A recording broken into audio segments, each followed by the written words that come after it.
শ্রী শ্রী অপরা একাদশী। শ্রীকৃষ্ণ বলেন পরে শুনো ধর্মরাই, জ্যৈষ্ঠ কৃষ্ণা একাদশী ব্রতের উপায়। অপরা নামেতে হয় সেই পূর্ণব্রত, বুদ্ধিমান এই ব্রত করেন সতত।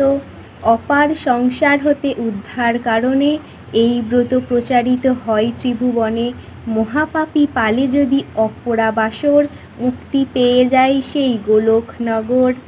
যদি কোনো ক্ষত্রবীর যুদ্ধক্ষেত্র হতে, ভয়ে পলাইয়া যায় আপন মনেতে।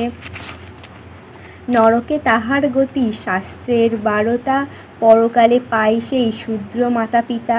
আত্মকল্যাণ তার নাহি কবু হয়, নাস্তিক সঙ্গতে সেই সর্বদা ভ্রময়।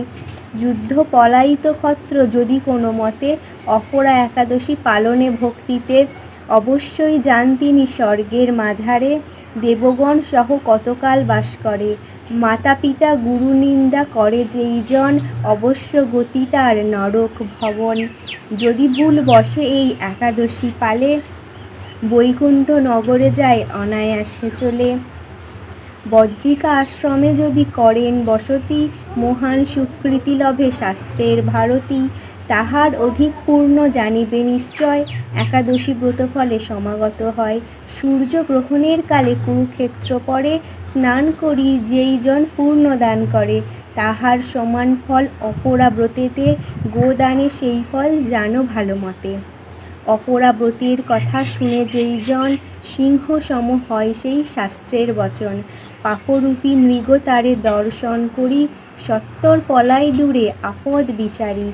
সমুদ্র তীরেতে বাস করি সেই জন, অপরা একাদশী করেন পালন। মহাপুণ্য লাভ তার হইবে জগতে, অবশ্য প্রয়াণ তার হবে গোলকেতে। ইহকালে যতদিন থাকিবে বাঁচিয়া, মহা আনন্দ পাইবে ভক্ত সঙ্গ লইয়া। গোবিন্দ কহেন মম ভক্তই পরাণ, ভক্তের হৃদয়ে সদা গোবিন্দের বিশ্রাম। অতএব সর্বত্যাজী বুদ্ধিমান জন, অপরা একাদশী করহ পালন।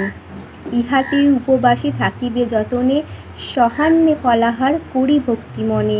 পরদিন যথাবিধি পালন করিবে, দেবী একাদশী তাহে প্রসন্না হইবে।